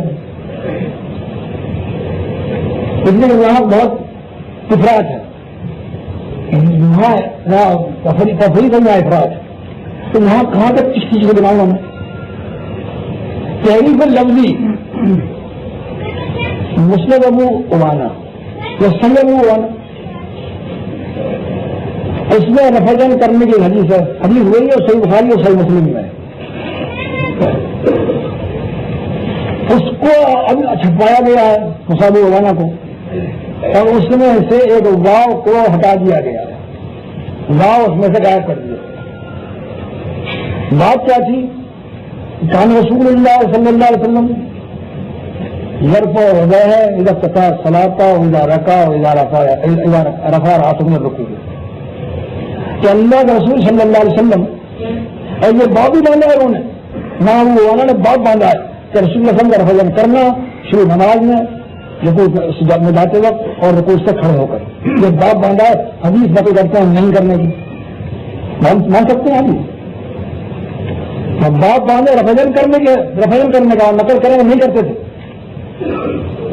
تو اس میں کیا ہوا ترجمہ حدیث کا ترجمہ یہ تھا تو رسول اللہ علیہ وسلم رفضن کرتے تھے جب نماز شروع کرتے، جب رکوع کرتے، جب رکوع سے کھڑے ہوتے، اور ولا یرفعہما وقال بعضهم ولا یرفع بین السجدتین والمعنی واحد، یہ نہیں کہ الفاظ نہ ہوا نا، اور دونوں سجدوں کے درمیان ہاتھ نہیں اٹھایا کرتے تھے، نہ دو قسم کے الفاظ نقل کیے، لا یرفعہما وقال، اور بعض لوگوں نے کہا ولا یرفع، اب وہ آگے لکھتے ہیں وہاں وہ نا معنی لکھی لا یرفعہما کو لا یرفع کو، یعنی دونوں سجدوں کے درمیان رفضن نہیں کرتے تھے، وہ تھا واہ ہٹا دیا، معنی کیا ہوگا کہ اللہ کے رسول صلی اللہ علیہ وسلم رفضن کرتے تھے جب نماز شروع کرتے تھے، اور جب رکوع کرتے تھے اور رکوع جیسے اٹھایا کرتے تھے لا یرفعہما، ہاتھ نہیں اٹھایا کرتے تھے، واو کٹ گیا نا، واو کٹ گیا معنی بدل گئے، یرفعہما لفظ ادھر مل گیا آ کر معنی سارے بدل گئے، مگر پھر بھی معنی نہیں بدلتے، حدیث پکار کر کہہ رہی ہے کہ یہاں کوئی چیز چھوٹ گئی ہے، کہ وہاں وانا کہتے ہیں کہ لا یرفعہما اور لا یرفع دونوں کہے گئے ہیں، ایک نے یہ کہا ایک یہ کہا، جب مانا واحد تو یرفعہما ادھر نکل گیا، تو اب یہ دو لفظ مانے واحد کہاں ہوں، جب دونوں ایک ہی طرف ہوں گے تو مانے واحد ہوں گے، اتنے بھی سمجھ نہیں ہے لوگوں کو کہ کم سے کم بھائی مانا واحد ان کو بھی کاٹ دیتے تو بات بن جاتی، تو یہ تحریف لفظی ہے کہ واو چھوڑ کر مطلب بنا لیا اپنا، یہ تو مصعب ابو عوانہ کا ہے۔ اب آ جائیے مسند حمیدی، مسند حمیدی میں بھی وہی حدیث ہے جو مصعب ابو عوانہ میں، اور وہی حدیث ہے جو مطلب مالک میں، صحیح بخاری میں، صحیح مسلم میں رفضن کرنے کا ذکر، لیکن یہاں بھی آپ دیکھیں تحریف لفظی الفاظ وہی ہیں کہ رسول اللہ صلی اللہ علیہ وسلم رفضن کرتے جب نماز شروع کرتے، جب رکوع کرتے، جب رکوع سے اٹھاتے، انہوں نے کیا کیا ہے کہ اس میں ولا یرفع لفظ بہادی ہے، ولا یرفع لفظ بہادی ہے، اس طرح ہے ادھر کو کہہ دیا تو جب نماز شروع کرتے تو رفضن کرتے، اور جب رکوع میں جاتے اور رکوع سے اٹھاتے فلا یرفع، یہ فلا یرفع کے الفاظ اپنی طرف سے شامل کیے ہیں، اور میں دو ثبوت دوں گا کیا امام حمیدی کے استاد سفیان بن عیینہ کی روایت کرنے والے متعدد محدث ہیں، 6 امام مسلم نے بیان کیے ہیں، مسلم کہتے ہیں مجھ سے بیان کیا فلاں نے ان سے بیان کیا امام سفیان نے، 6 شاگردوں سے امام مسلم بیان کر رہے ہیں، امام ترمذی نے 3 نقل کیے، امام ابن ماجہ نے 3 نقل کیے، امام بخاری نے 1، امام طحاوی نے 1، امام بہقی نے 1، اس طرح سے ان تمام راویوں کی تعداد جو ہے 17 تک پہنچ جاتی ہے، 17 تک، 17 محدثین کہتے ہیں سفیان کے اقوال الفاظ کہ رسول اللہ صلی اللہ علیہ وسلم کرتے تھے رکوع میں جاتے وقت رکوع سے اٹھ کر، فلا کا الفاظ نہیں ہے اس میں،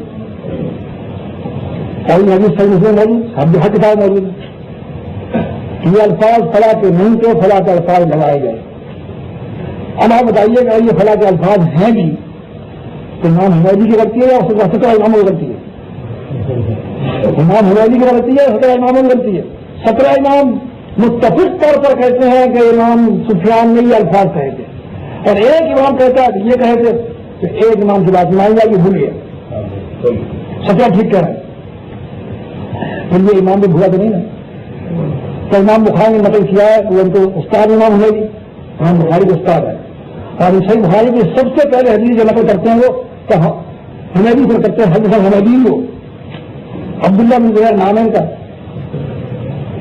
کہتے ہیں امام حمیدی مجھ سے کہتے تھے کہ رفع نہ کرنے کے سلسلے میں، امام حمیدی مجھ سے بیان کرتے ہیں کہ رفع نہ کرنے کے سلسلے میں ایک بھی حدیث صحیح نہیں، نہ تو رسول اللہ صلی اللہ علیہ وسلم سے اور نہ کسی صحابی سے کوئی حدیث ثابت ہی نہیں. امام حمیدی کا الفاظ ہے کہ رسول اللہ علیہ وسلم سے ثابت نہیں ایک بھی حدیث، اور کسی ایک صحابی سے بھی ثابت نہیں. تو ثابت تو خود کر دیا اپنی کتاب میں لا کر، معلوم ہے کہ نہیں تھی ان کی کتاب میں. اگر ہوتی تو ایسی بات کیوں کہتے. اور پھر ایک بات اور بھی ہے، یہ مصحف حمیدی آج تو نہیں آئی میدان میں، جن لوگوں کو اب ملی ہے 800 سال بعد، مگر 800 سال پہلے کوئی محدث تھے ان کے سامنے تھے، اور وہ اس میں حنفی بھی گزرے ہیں، حضرت علامہ زیلی وغیرہ، حافظ اسقلانی بہت بڑے محدث، اور وہ کیا نام ان کا علامہ عینی جو رفیعین کی کاٹ کر رہے ہیں بڑے.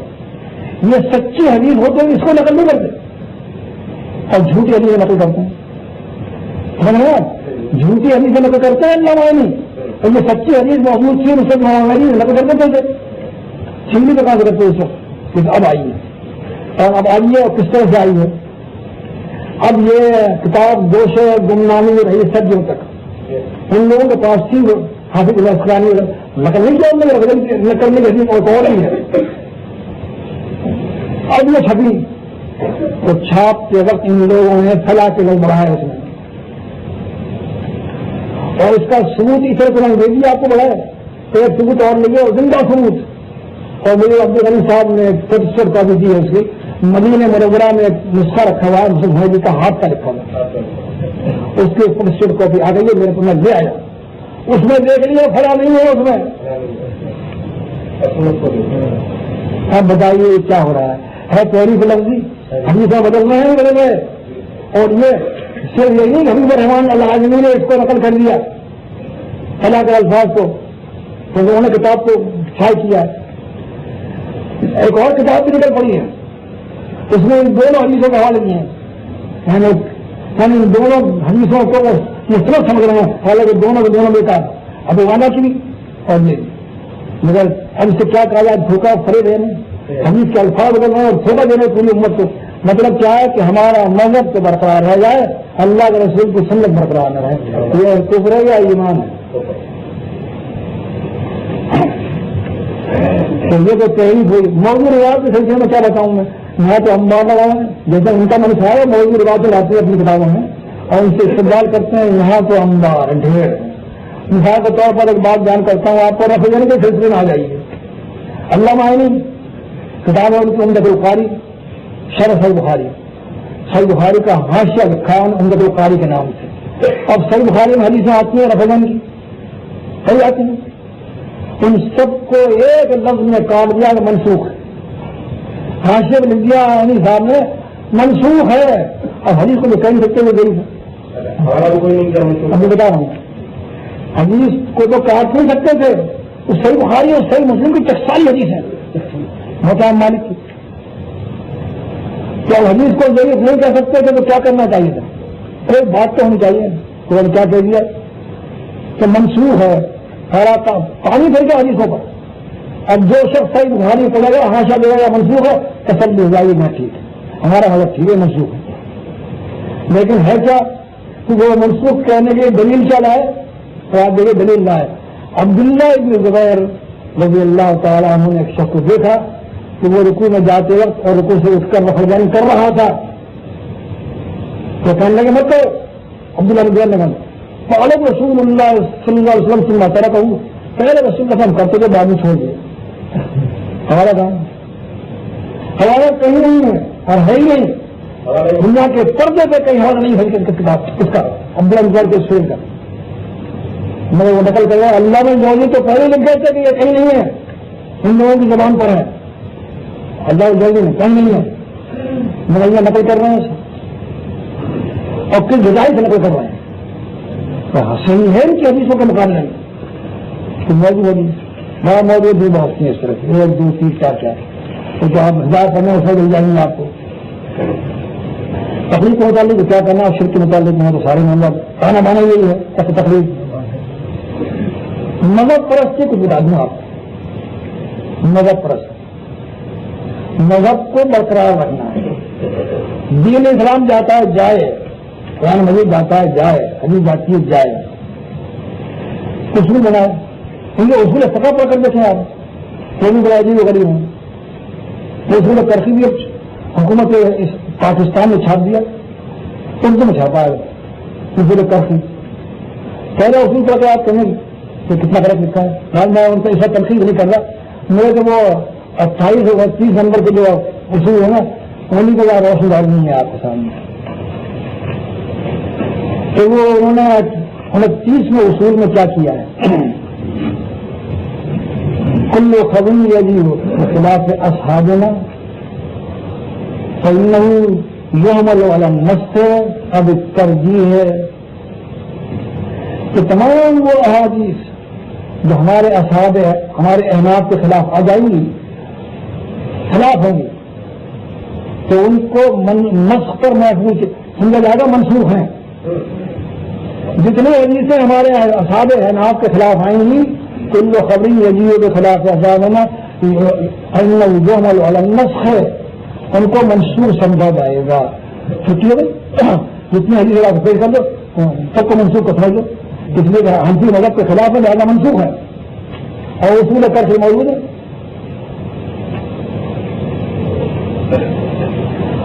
اور اس کے بعد کیا لکھتے ہیں، اور معارض مثل یا یہ کہاں سمجھا جائے گا کہ اس کے معارض اس کے خلاف بھی کوئی صحیح حدیث ہے، جبھی تو ہمارے مذہب میں نہیں ہے. مطلب کیا ہوا کہ اس کے معارض سننا سارا لگیں آخر پھر کیا ہوگا، یہ حدیث اور وہ حدیث دونوں مل کر ٹکرائیں گے، دونوں ختم ہوں گے. ان کا اصول ہے، ان کا اصول بتا رہا یہ اصول ہے کہ تازہ کساقت، جب دو حدیثیں ٹکرا جائیں تو دونوں ساقط اعتبار دونوں چھوڑ دو. اب کوئی اور حدیث تلاش کرو تو کہتے ہیں سننا سارا دلیل آخر تو کوئی اور دلیل تلاش کریں گے، دونوں ہی دیں گے اور ہمیں دونوں مل جاتی ہے، ایک ہی جائے گی. کیونکہ بہانا آئیں گا وہ دونوں جا رہے ہیں، دونوں تو نہیں جائیں گے. ہو سکتا ہے دونوں رہ جائیں تب یہ تو صورت نکلائے گی تو تجویز نہ نکلے تب بھی ایک ہی جائے گی. یہ تو چکر جب کی بات ہے. اور اگر یہ بات بھی نہ ہو اور ترجیح ہے پھر وہ ترجیح لیں گے. تو ان دونوں میں ترجیح کس کو دیں، ہمارے مذہب کو یا اس کو، تو پھر وہ ترجیح دے دیں گے اس کو جو ان کے مذہب کے مطابق اس کو ترجیح دیں گے. پھر یہ تو حدیث کا حشر ہوا اور حدیث کے منکر تو بہت سے پیدا ہو گئے، آپ جانتے ہیں. تو مشکل بات یہ تھی حدیث کا انکار تو کچھ انہوں نے بھی کیا تھا، خارجیوں نے بھی کیا تھا، پوری طرح نے کیا کچھ معتزلے بھی کر رہے تھے، لیکن یہ کچھ انداز سے کر گئے، اصول فقہ بنا کر. مگر قرآن مجید کے ہاتھ کسی نے صاف نہیں کیا، تو اس کو کوئی ضعیف کیسے کہہ دے گا، اس کا کوئی انکار کیسے کہہ دے گا. اس لیے کہ یہ منکرین حدیث جو ہیں یہ بھی قرآن مجید کو اس لیے مان رہے ہیں کہ اگر اس کو بھی انکار کر لیں تو مومن کون سمجھے گا اور مسلم کون سمجھے گا. اپنے کو مسلم ظاہر کر کے اسلام کو بیڑا غرق کرنا ہے. اس لیے قرآن مجید کو ہم مانتے ہیں ہاں حدیث نہیں مانتے، اس لیے حدیث کیا چیز ہے اس کا کوئی اعتبار نہیں. ہم اس طرح سے بیان کرتے ہیں کہ ہم بہت اسلام کے خیر خواہ ہیں، یہ تو بعد میں 200 سال بعد بنے گا، بڑھائی نہیں اسلام کے خیر خواہ. تو اسلام کا خیر خواہ سمجھ کر ہماری بات مان لیں گے. لہٰذا قرآن مجید کا انکار تو کسی نے نہیں کیا، لیکن ان کو یہ کیا. اب میں وہ پہلا اصول پڑھتا ہوں، میں نے پہلے حدیث سے شروع کیا تو یہ تو ابتدا ہے، انتہا دیکھیں وہ تو اور بھی پیچھے پوچھ رہے ہیں. 28واں اصول کل آیتیں یخالف اصحابنا ہر وہ آیت جو ہمارے اصحاب کے خلاف ہے تحمل والا نسخ ہے تو اس کو بھی منسوخ ہونے پر محمول کیا جائے گا. مثال قرآن مجید کی آیت جاری ہے مذہب باطل ہے منسوخ اور ترجیح ہے یا ترجیح دی جائے گی مذہب اپنے مذہب وہ جو اس میں ہمارے امام نے جو چیز سوچی ہے تو وہ ترجیح قابل ہے. بلولا الگ تعلیم اور اولا یہ ہے بہتر یہ ہے کہ نہ منسوخ ہے نہ ترجیح ہے یہ کہ اس طرح سے تعویل کرے اس کو اس طرح سے موڑے توڑے اس کے معنی بدلے کہ یہ اپنے مذہب کے مطابق بن جائے. تو بتاؤ مذہب کو بنانا ہے یا اسلام کو بنانا ہے؟ بھائی امام کا اصول ترقی حکومت پاکستان نے شائع کیا ہے تو اصول یہ ہونا چاہیے تھا کہ سارے مذہب کو موڑا جائے گا تو آ جائے گا حدیث کے مطابق لایا جائے گا آیت کے مطابق لایا جائے گا. نہ الٹی گنگا بہ رہی ہے. میری امت کا اختلاف رحمت ہے. میری امت کا اختلاف رحمت کون گیا ہے ابھی تو کہہ چکا ہوں کہ حدیث بڑی ہوئی ہے اور بتا چکا ہوں قرآن مجید کی آیت کے خلاف بڑی حدیث کہیں ہے بھی نہیں. ولا یزالون مختلفین الا من رحم ربک اور لوگ تو ہمیشہ ہی اختلاف پر رہیں گے ہمیشہ اختلاف کرتے رہیں گے جس پر آپ کے رب کا رحم ہوگا بچ جائے گا اختلاف سے. رحم ہوگا نا کس پر رحم ہوا اس پر ہوا جو اختلاف سے بچا یہ تو اللہ تعالیٰ کی رحمت ہے اختلاف سے بچ جانا. یہ کہتے ہیں اختلاف کرنا رحمت ہے اور پھر بار بار حدیث میں بھی چیز ہوتی ہے ایسا بخاری ہے کہ اختلاف مت کرنا. جب اختلاف رحمت تھی تو آج منع کیوں کیا تھا؟ میں اپنے مذہب کو اور فرقوں کو برقرار رکھنے کے لیے حدیثیں بھی گھنٹے جاتی بتائی رہا ہوں میں آپ کو. شریعت سازی مطابق کو تھوڑی سی ان کی بھی وہ عید الفطر پر آپ دیکھتے ہیں نا فطر وہ ہر مسلم پر فرض ہے کہ وہ ایک ساتھ اپنا کھانے کا اپنے رمضان کا جو صدقہ ہے وہ زیادہ فطر کے فطر موجہ کرنا پڑتا ہے اس سے نماز سے جانے سے پہلے. کسی حدیث میں یہ چیز نہیں ہے کہ کون ادا کرے مسلم ہے ارے مسلمین ارے رسول اللہ صلی اللہ علیہ وسلم کا قادر فطر ارے مسلمین کا بہت صحیح مقام ہے مسلمین کو اللہ رسول صلی اللہ علیہ وسلم سب کا صرف سام ملتا ہے سامن سرائن مرین میں کیا کہنا ہے شہیر ایک ساتھ کام کا یا جو کا یا اس کا پنیر کا کھجور کا ایک ساتھ دینا پڑے گا. الگ مسلمین کا لگ اور لوگ سوالہ ہے فرق لیکن فرق مانا کہ انہوں نے واجب یہ ایک گھنٹہ گھٹا کیوں دیا رکھتے ہیں حدیث میں فرق موجود تھا لوگ ان کا گھٹا ہوا ہے حدیث گھٹا تو نہیں ہے کہتے ہیں فرق واجب یکساں ہے ان کا یکساں ہے. ان کے یہاں ایک گھنٹہ گھٹ جاتا ہے واجب کا فرق سے انہوں نے اس کو واجب کہا ہے صدقہ فطر کو کہتے ہیں کہ صدقہ فطر واجب ہے مگر کس پر واجب ہے اس پر واجب ہے جو صاحب نصاب جس پر زکات فرض ہے. یہ صاحب نصاب کی شرط بتائے کہاں آئی ہے حدیثوں میں کہیں نہیں آئی. تو یہ شریعت سازی ہے یا نہیں شریعت بنا رہے ہیں کس طرح سے نہیں.